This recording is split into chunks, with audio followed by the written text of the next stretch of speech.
అయ్యప్ప స్వామి వారి యొక్క మాల దీనికి ఏమైనా నియమాలతో కూడినటువంటి రకాలు ఏమైనా ఉంటాయా లేదా ఒకటేనా అంటే ఇది గురుముద్ర ఒకటే పద్ధతి ఉంటుంది.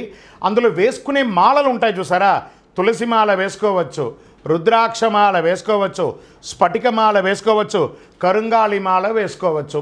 మాలలో ఆ వేసుకునే మాలలో 2 మాలలు వేసుకోవాలి. ఎందుకంటే ఇప్పుడు అన్నీ కూడా టెక్నికల్గా తయారయ్యింది కదా. ఈ మాల అంటే టెక్నికల్గా ఎవరో తయారు చేస్తుంటారు, పొరపాటుగా తెగిపోతూ ఉంటుంది. కాబట్టి ఆ దీక్షను కాపాడడానికి తోడు మాల అంటారు. కాబట్టి ఆ 2 మాలగా వేసుకోవడం మంచిది.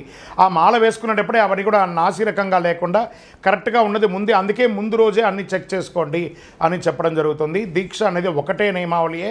అది కన్యస్వామిగా పోయినా గురుస్వామిగా పోయినా నియమాలు మారదు, రకాలు మారదు, ఒకటే మాల.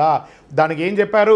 ఒకే ఒక లక్ష్యం శబరిమాల, ఒకే ఒక మోహం దివ్య దర్శనం, ఒకే ఒక మార్గం 18 ఒకే ఒక మంత్రం శరణమయ్యప్ప.